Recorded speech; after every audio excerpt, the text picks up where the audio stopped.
तो चलो अब इस क्वेश्चन को करते हैं। ये क्वेश्चन ट्रायंगल का है, कह रहा है इन एन इक्विलेटरल ट्रायंगल, एक इक्विलेटरल ट्रायंगल है, prove that 3 times the square of one side, 3 times the square of one side, ठीक है, is equal to 4 times the square of one of its altitude. मतलब क्या कह रहा है, वो ऐसे नहीं समझ में आएगा, पहले डायग्राम बनाते हैं। क्या कह रहा है, एक इक्विलेटरल ट्रायंगल दिया हुआ है, ठीक है, एक इक्विलेटरल ट्रायंगल फटाफट बनाओ। मार्कर मैंने दूसरा ले लिया, देखो फटाफट पहले इक्विलेटरल ट्रायंगल बनाओ।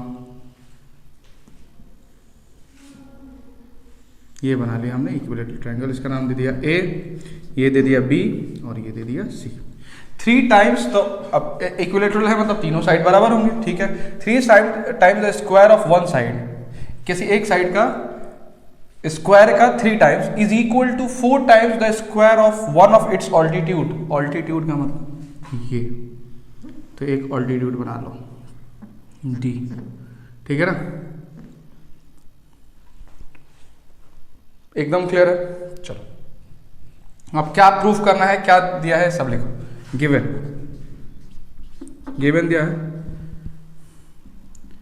एन इक्विलैटरल ट्रायंगल ABC, एक इक्विलैटरल ट्रायंगल दिया है, ये साइड ये और ये तीनों आपस में बराबर। इसमें मैं इसलिए नहीं कर रहा हूँ इक्वल क्योंकि ये दोनों अलग अलग साइड हो गए, ठीक है। अब ध्यान से देखो, ये दिया हुआ है, क्या प्रूफ करना है, टू प्रूफ ये करना है कि 3 square of one side, 3 times the square of one side, 3 times the square of one side, इसका स्क्वायर का 3 टाइम्स, मतलब 3AB square is equal to 4 times the square of one of its altitude, इसके altitude का 4 times उसके square का होगा, मतलब 4AD square.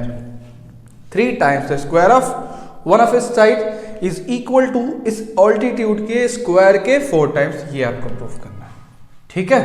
चलो आप समझते चलो प्रूफ कैसे करते हैं। पहले एक काम करते हैं, पहले एक रिलेशन ढूंढ के ले आओ इन दोनों में, BC और BD में एक रिलेशन ढूंढ के ले आओ। वो कैसे आएगा मैं बताता हूँ। दो ट्रायंगल को ADB को और ADC को पहले कॉन्ग्रुएंट प्रूफ करते हैं। इन ट्रायंगल ADB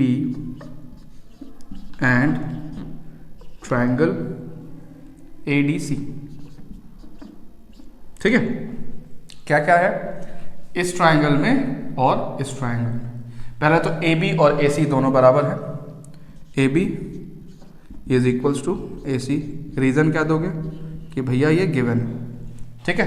दूसरी चीज इक्विलेटरल ट्रायंगल है, तो ये भी 60 डिग्री, ये भी 60 डिग्री, मतलब सब कुछ 60 डिग्री, तो ये एंगल भी बराबर हो गया। Angle ABD is equals to angle ACD, ठीक है, क्लियर है। और ये हो गया ABD, हाँ चलो। तो और तीसरी चीज देखो क्या है, एक तो ये ऑल्टीट्यूड है, तो ये इक्वल एंगल में, या ये हो जाएगा आपका 90 डिग्री। तो एक चीज और बन गया, ADB angle ADB is equal to angle ADC 90 degree. तो देखो एक साइड दो एंगल, तो so triangle ADB is congruent to, चिड़िया उड़ा तो ऐसे कॉन्ग्रुएंट बोलते हैं, ट्रायंगल किसके, ADB ADC के इक्वल हो गया, कॉन्ग्रुएंट हो गया। अरे कॉन्ग्रुएंट और इक्वल सब सारे पार्ट्स CPCT से सब इक्वल हो गए। और कारण दे दो क्या, 2 एंगल और एक साइड, तो SAA से, ठीक है, या वो ASA लिखो, वही बात है, ठीक है, ये कॉन्ग्रुएंट हो गया। इससे ये पता चला कि BD और DC भी बराबर हो गए, इसका मतलब ये और ये बराबर हो गया। क्या मिला मैं बताता हूँ, परेशान ना हो। इससे आपको ये मिला कि BD is equals to DC is equals to half of, जब ये दोनों बराबर हो गए मतलब BC का हाफ जो हो जाएगा वो BD हो जाएगा, हाफ ऑफ BC। मतलब BD जो है किसका हाफ हो गया, BC का हाफ हो गया BD। ये एक चीज़ मिला आपको, बताता हूँ ये क्यों मिला और क्या करना है इसका। ठीक है, अब यहाँ आओ, अब इस राइट एंगल ट्रायंगल में आओ, इन ट्रायंगल ADB, इन triangle ADB, right angle triangle को ध्यान से देखो, इन ट्रायंगल ADB। क्या देख रहे हो कि एक राइट एंगल ट्रायंगल है तो इसमें कौन सा थ्योरम लगेगा, पाइथागोरस थ्योरम। वो क्या कहता है, अब देखो ये सब क्यों कर रहा हूं मैं बता रहा हूं आपको, इसमें AB का रिलेशन AD के साथ चाहिए, बस AD का रिलेशन AB के साथ चाहिए, इस वजह से AB हमें इस ट्रायंगल में मिल रहा है, इस वजह से मैं इसको ले रहा हूं। तो in triangle ADB, AB square is equals to BD square plus BD square plus AD square. ठीक है, समझो AB और AD में रिलेशन चाहिए, AB और AD में रिलेशन चाहिए, हमें इस BD को हटाना है। अब BD को हटाने का एक तरीका है, वो क्या है, BC का हाफ है,